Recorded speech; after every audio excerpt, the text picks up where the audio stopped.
Hey, horror fans, welcome back to Jay vs. Horror, and today we're going to be counting down the top 10 horror films of 2005. This is step 5 on our 21 step path to naming the top 10 films of the last 20 years. Top 10 horror films, I should say, right? So let's get started, guys. This is a tough year. It's kind of top heavy. I'd say for me, there's three or four at the top that are, pretty solid as far as where they're ranked. And then after that, it gets very subjective. I mean, it's just what you like. There's a onslaught of mid-range horror films here that you could choose from. And I'm sure that my picks are not going to be everybody's. And let me just say this: this is from 2005, so I will admit that some of these are nostalgic picks for me. I'm around 25 years old when these movies came out, so I'm going to the movies a lot, dating a lot, and all that stuff. So a lot of them are going to be American films that I saw in the theater. I did try to, recognize some of the foreign films out there too. So let's get started. At number 10, guys, I have Cursed from Wes Craven, starring Christina Ricci, Jesse Eisenberg, and a kind of an all-star cast here when you go back and look at it. Even Scott Baio turns up in this movie for some reason. And it's a werewolf film, and there aren't a lot of werewolf films. There's not nearly as many as there should be, in my opinion, and I like this one. I know it's not the greatest movie in the world, and a lot of people really hate it, but I don't. I thought it was fun. I liked the mix of comedy with the mystery element. There's always a mystery element to werewolf films, right? Because similar to The Thing, you don't know who it is because you have to see it change to know who it is, right? And or you have to try to figure it out with the limited clues you're given. I thought this one was fun. Man, Christina Ricci was smoking hot in this, right? It was such a weird thing because, I go back with Christina Ricci to when she was in stuff like Casper and the Addams Family. I was around the same age she was when these movies came out. So then, to see her, you fast forward to like 2005 and you see her in this movie and you think, well, she was kind of an odd looking little girl. She's, you wouldn't expect that she's going to be this like extremely sexy, beautiful woman, and she is. I don't know. There's just something different about her, right? And so yeah, I enjoyed the film. We get to see Jesse Eisenberg here before he's super famous and all that. So you can tell that even then you could tell he was a pretty good actor. Uh, yeah, that's Cursed, guys, directed by Wes Craven. At number 9, this is one where I'm trying to be objective because I don't really like this movie, but I know that a lot of you do. I see it posted everywhere all the time, at least 2 or 3 times a day. The Devil's Rejects from director Rob Zombie. And I will say this: I didn't enjoy this film that much. Like, I don't enjoy most of his films, I'll be honest. Usually I'll enjoy like half of it or something about it, but, never the entirety. But in this one, we see the Firefly family has escaped their house and they're on the road, and it's a on the road murder flick, right? They just go around killing people, and anybody who happens to accidentally cross their path gets the raw end of the deal here. I wouldn't say it's great. I know a lot of people think it is. A lot of people got wrapped up in that manipulation of sentimentality at the end of this, where they're like, man, the end is so great, it's so dramatic. And I'm like, how can you get to a point? We just saw these people sexually assault, a bunch of women and, cut somebody's face off and do a whole bunch of terrible shit to people. And now, we're getting this ending where we're supposed to, like, feel sorry for them or something because they got shot down by the police. There are a lot of people who get shot down by the police who don't deserve it. And we'll leave it at that, right? But these guys did. They absolutely deserve what they got. They deserve to go to hell, actually. And then we pick up later with Three from Hell, and it's just ridiculous. He put such a exclamation point on the end of this film for us to make sure that we knew that they were dead, only to like all directors do, go back and refuck their work one last time, right? So he did that, and it changed the outcome of Devil's Rejects, so we could get another film, Three from Hell, which I actually thought Three from Hell is probably the best one of the three. I know a lot of people didn't like it, but I thought, as far as being, knowing what it was and going with what it was and actually having a story, I thought that Three from Hell was the better film. Slightly, I'll say that. Moving on, guys. At number 8, I have House of Wax. I know a lot of people hate this movie too, and I don't, really understand why. I thought it was pretty good. There weren't a lot of slashers in this era. I'm going to talk about another one here in a little bit. But this is kind of like where slashers are dead. Subgenres go through an evolution. First, we get the really good one of the subgenre, and then we get all the rip-offs, or all the films trying to do the same thing. Then the film will go into parody, where they start making fun of it. Yeah, it's good, but we're going to make fun of it to a point where it becomes ridiculous. And then from parody, it goes into,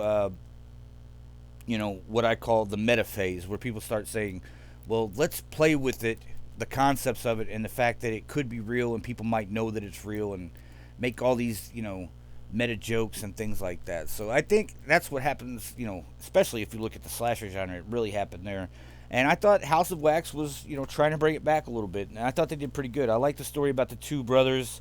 One of them being, evil up front, the con man evil, the gritty, nasty, evil guy. And the other one being, the monster hidden in the basement. I really liked that. I liked some of the scenes. The one with Jared Padalecki, where he's encased in wax, and the guy starts trying to pull the wax off of him and pulls the skin off, and you just see his eyes roll back in his head. Of course, I would say that at least one out of three people, probably 2 out of 3 people who went to see this film at the theater, went for one reason and one reason only. They wanted to see Paris Hilton get murdered, right? We all wanted to see that back then, and they didn't disappoint with that, by the way, here. But I would suggest that you pay more attention to the really good performances here from I'm trying to remember her name off the top of my head. Alicia Cuthbert. Cuthbert. I can't remember. She was in quite a few things around this era. She was in 24, where she played Jack Bauer's daughter, and she was in another film called Captivity from around this era, near this era, that I thought was pretty good. Not great, but decent.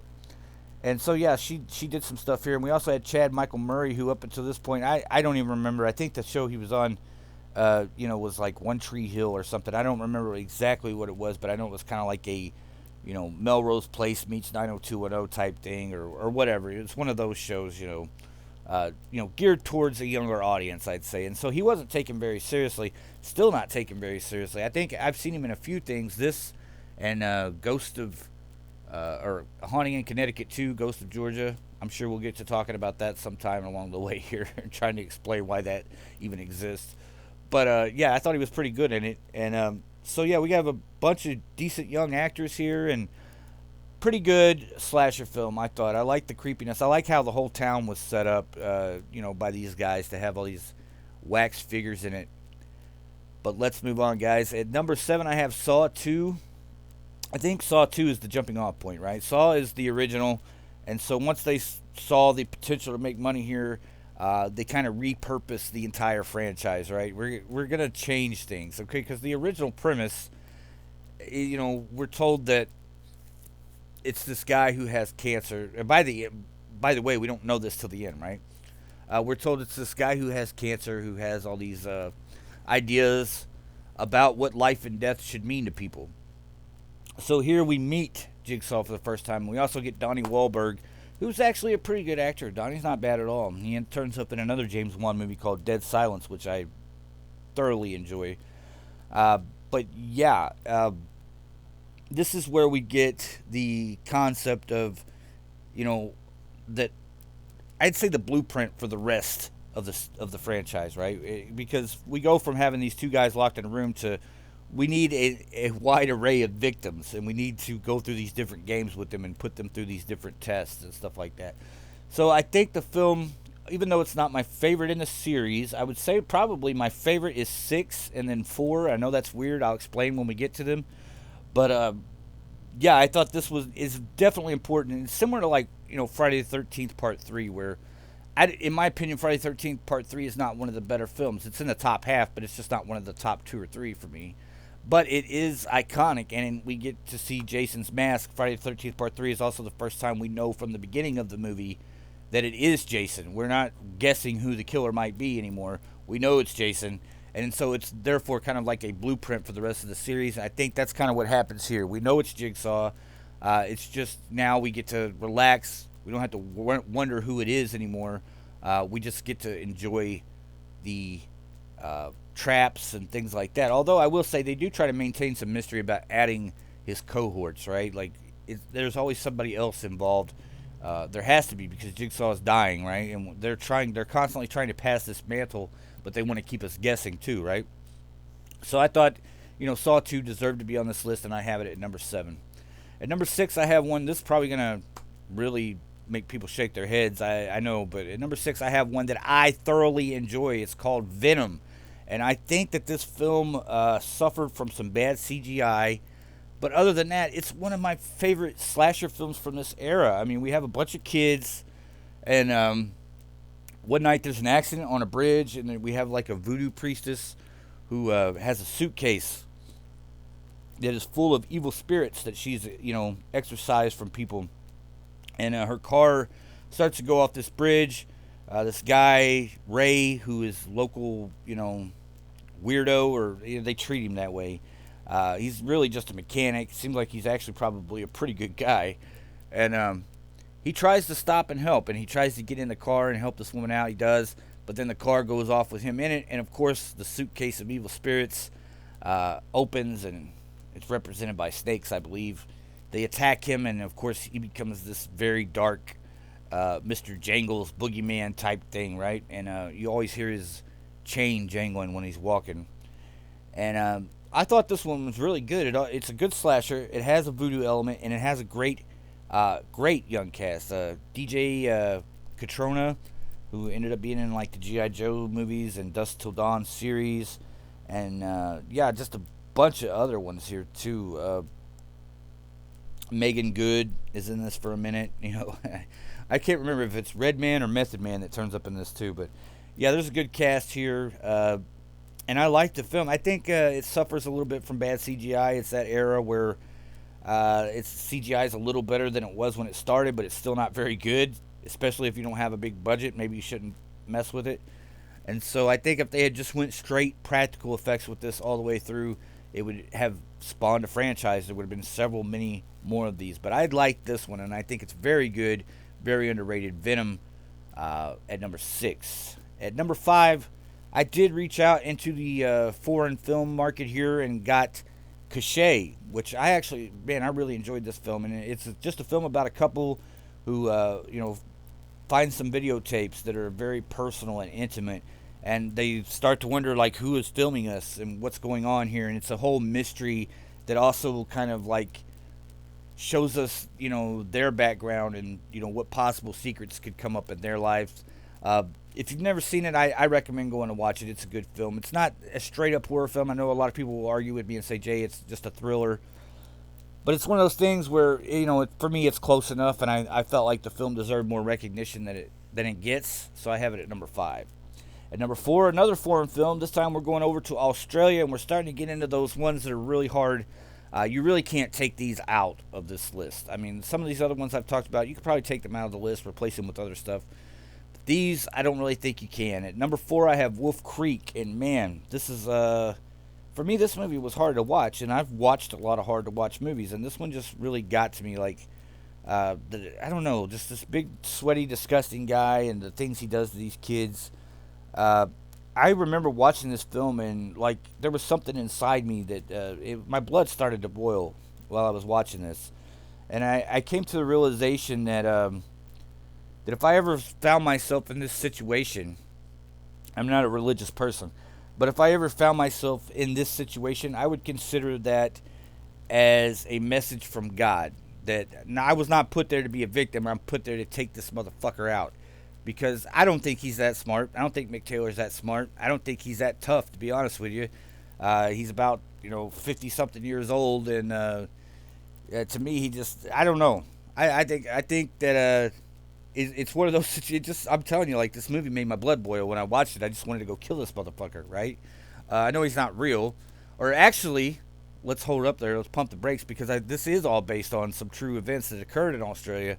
And there was a serial killer that was similar to Mick Taylor who killed people in this way in the Australian outback. And I watched a documentary on it. I can't remember his name for sure, but I mean, it had to be based on him because there was so many similar things between the character and the real person. But yeah, I mean, I hated this movie for a long time. Hated it. Absolutely fucking hated it. But then I came to a realization that if a movie can evoke that kind of emotion in you to make you hate it that much and then realize it's not a bad movie at the same time, like it's shot well, it's acted well, everything in it is done well, then there's got to be something about that movie. And so that's kind of where I started to turn with it and started to like it and went on to watch the second one and, of course, the series. I like the series a lot. I will say this, I had a little bit of a pause here a few years ago when they came out and accused, like this woman came out and accused John Jarrett of this horrible sexual assault. And I had some pause about watching it after that. I was, in the series at that point, watching the series. Because I'm like, if this guy really did something like this to somebody, then I don't want to sit here and watch him do it. Even if it's fake, I don't want to sit here and watch it. It just kind of like adds an element to it that turns your stomach. But, he was cleared of that. And it does, in my opinion, if you go back, you look at the court documents on this and you look at all the things that came out about it, I do not believe that this man committed that act. I'm not saying I don't believe the victim, because 9 out of 10 times I always believe the victim.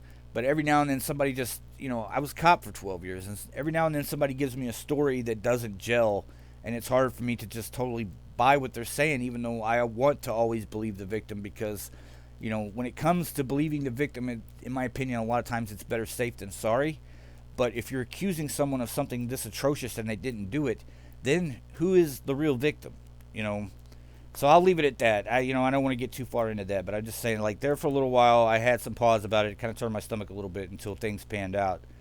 At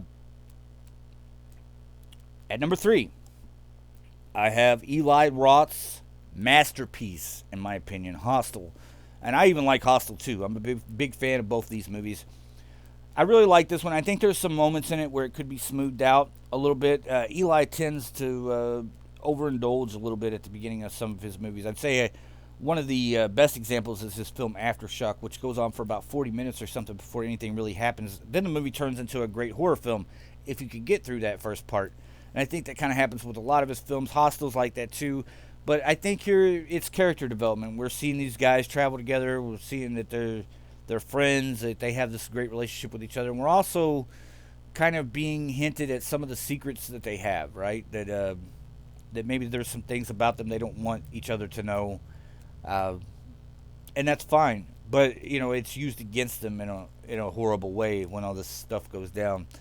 So what we see here is some Americans in Eastern Europe who are basically kidnapped and taken to a place where they are allowed to be tortured by the highest bidder. Whoever wants to pay the most to go kill these guys has that option. And I would say this, I think the theme of Eli Roth's entire filmography is probably, if you're an American or a Canadian, don't go anywhere ever. Don't go to Eastern Europe on vacation, backpacking. You will be tortured and murdered.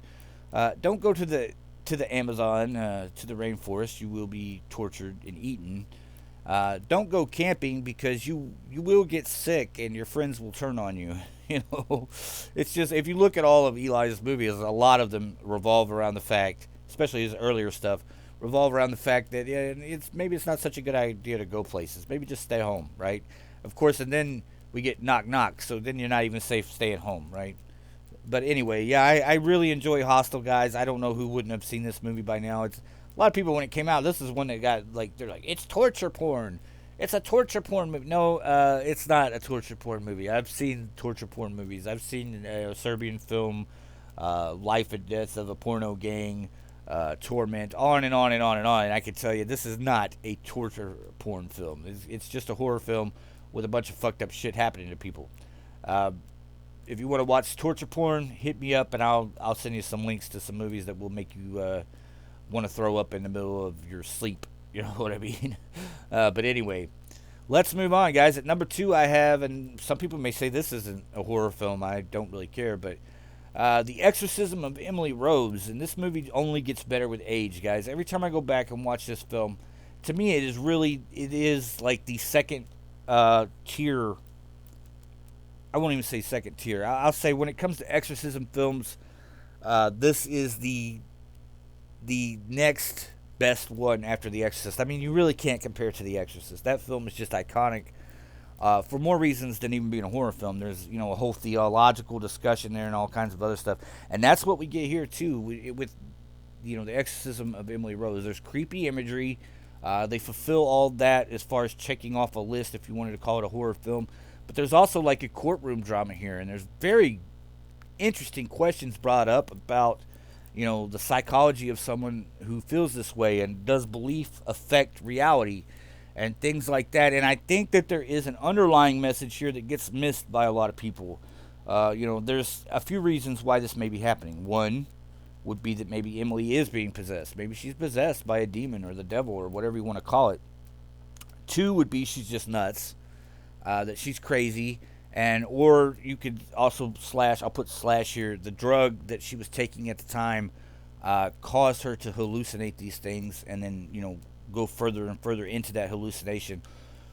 Or three, and I think three is the best answer because it's a little bit of a mixture, but it also adds the fact that Emily was a Christian person. She was someone who believed in her faith to a point that when these things started to happen, she believed it was real. And you could even argue that at some point she felt as if she was a martyr for her religion. She wanted this to happen at some point. I'm not saying that's the way it is. I'm saying you could look at it this way. She wanted this to happen. She felt this needed to happen as her testament to the world that God and the devil are real. Here's the devil. He's speaking through me. Therefore, you must know that God is real.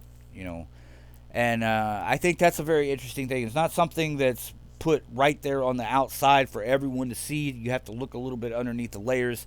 It's just a great film, guys. Great performances. Laura Linney, Tom Wilkinson. Like I said, it gets better with age. Every time. Jennifer Carpenter, Jesus, how is she not like one of the biggest fucking stars in the world by now? People say she was silly on Dexter. Well, she wasn't silly in Emily Rose. She wasn't silly in Brawl in Cell Block 99. She wasn't silly in Dragged Across Concrete. I've seen her in a lot of things where she's not, silly at all. She's a very good fucking actress, and she just doesn't get a lot of credit. But yeah, this film, in my opinion, is outstanding. And I highly suggest. Here's what I'm thinking has happened. Probably a lot of people went and saw this or saw it in 2005, 15 years ago, and they don't really remember it correctly. They remember it as kind of an exorcism movie that didn't really do it for them. Go back and rewatch it, guys. I'm telling you right now, go back and rewatch this film. If you're 15 years older now, go back and rewatch it and see what you can get out of it, because I guarantee you it's going to be a lot more than what you got out of it originally. And we will move on, guys. This year, the number one film, I think a lot of people would agree with me here. We have Neil Marshall's The Descent. Great creature feature, right? There's another movie that comes out this year called The Cave that was similar but not nearly as good, right?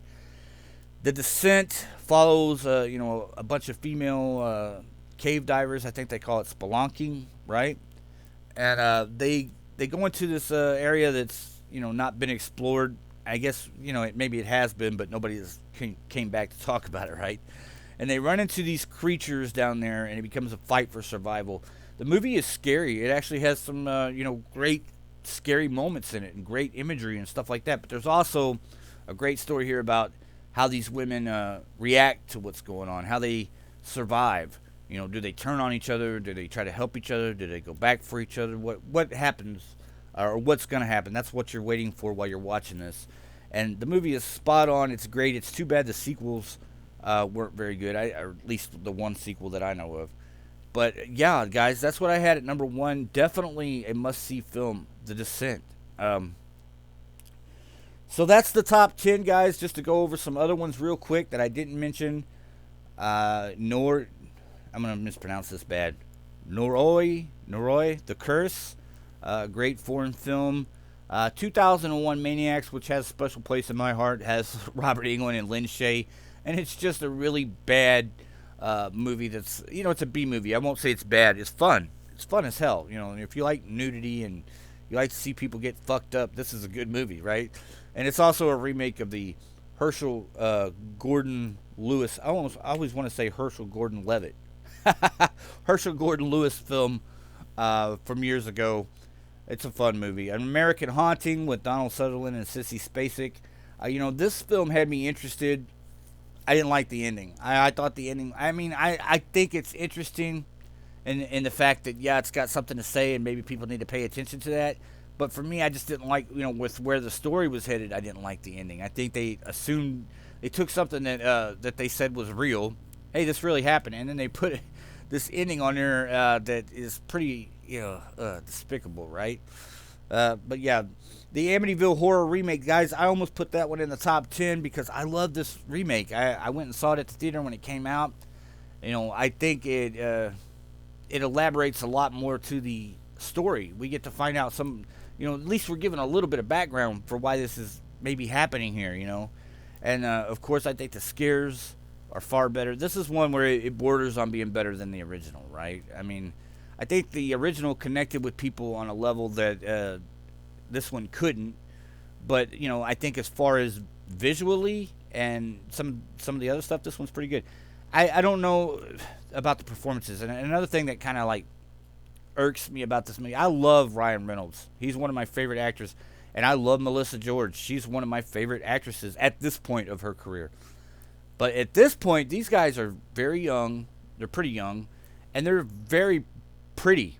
They're just very pretty people, right? They're like insanely beautiful people. And so it becomes more about looking at Ryan Reynolds with his shirt off and splitting wood, and looking at Melissa George with her shirt off, splitting wood, if you know what I mean, in the bedroom. And so you get kind of like captivated by that when there's all this other great imagery around it. The kids' performances in this movie are great too. And I felt like, I liked, this is before Ryan Reynolds was a big star. He was still trying. He had done stuff like Two Guys, a Girl, and a Pizza Place that was on. It was a series that was on for a while. He kind of had a comedic like wacky Jim Carrey type feel to him, but a good looking Jim Carrey for a while is what it seemed like he was going to be. He did Van Wilder and some other stuff, and then this movie came along and it was more serious. But to me, in this film, he's just playing James Brolin, right? He's just playing James Brolin in the film. And so, yeah, I love it, but it's hard to kind of put it into the top 10 for different little small reasons. I still watch it. I just rewatched it again the other day. But moving on, I think I would probably mention, there was Boogeyman that had Barry Watson in it and Emily Deschanel. I didn't think that one was too good. I even enjoyed some of the sequels of that a little better, even though they were straight to video. I had talked about The Cave with Cole Hauser and Morris Chestnut. I think it's a decent film. If you've never seen that one, go check it out. I think you'll enjoy it. Constantine with Keanu Reeves, which I don't really feel, to me, that's more of a comic book thing. But they did a really good job here of trying to make it horrific. I thought they did a good job with that. Cry Wolf, which I thought was really terrible. In my opinion, it was terrible. I know a lot of people like it. The Dark with Sean Bean and Maria Bello was decent. Dark Water is another one I wanted to talk about because I left the original off of another list, and I left this one off of this list. This one has Jennifer Connelly and John C. Reilly and Tim Roth in it. The most interesting thing about this story is that there's a very true story that sounds very familiar to this. If you don't know that one, go look it up. I think you'll find it very interesting and spooky beyond spooky, right? Dominion, the prequel to The Exorcist, I kind of talked about a little bit the other day. I thought that was pretty good. It's my favorite between those two. I won't even say it's my favorite. I think if you like a good subtle horror movie, you go with Dominion. If you want an all-out, jump scare fest, you go with Exorcist: The Beginning. Doom, of which of course had Carl Urban and The Rock. I know that was not a great movie. I'm not saying it was, but I just thought it was fun. I've rewatched that a couple times in the last 5 or 6 years just because I thought it was a fun movie. Of course, we had a bad Hellraiser sequel, and we had the movie with Dakota Fanning and Robert De Niro, Hide and Seek. I don't know what was going on with Robert De Niro at this time. And then, of course, it didn't get much better. He went on to do some straight-to-DVD stuff after this. Just not, Robert De Niro, not Robert De Niro worthy material that he was doing at this time. But also, I've heard that he lost a great deal of money in investments and stuff, and he was, he's really been pressed over the last few years to just try to make his enough money to keep his, family going and stuff like that, which is weird. You would never, expect these people to be broke, right? And so that's it, guys. Those are the ones I'm going to talk about from 2005. I hope you enjoyed it. Like and subscribe. Don't be afraid to get a steel chair out from under the ring and crack it over my head because I didn't choose the movie that you like. And I'm sure I missed something. I always miss something along the way. Hopefully, my thing is like I try to seal the leaks to a point where I don't miss anything that's like, how the hell did you miss that? You know what I mean? But yeah, I research all the horror movies from that year. I'll research all the thriller films from that year. I research all the foreign horror films that I can find from that year because, as far as my mind works, I've seen all these movies, over this time, in real time I saw these movies. So there's times where I'm like, I don't remember if this was 2004, 2005, 2006, and sometimes something will get left out or, hopefully it's nothing major, nothing huge. But I'm sure there's a few people out there. Bill Rodriguez keeps getting at me. He keeps hammering me about stuff. Not stuff that I missed, just there's always like 2 or 3 movies at the back end of this that he'll say, well, I can't believe you left these out of the top 10. Bill, it's subjective, man. It's just, especially I would say this from 5 to 10, those are mine. That's where I live, man. Those are my movies. I get to choose those. And then I try to go from 5 up to be just as realistic as possible about where I think the films fall.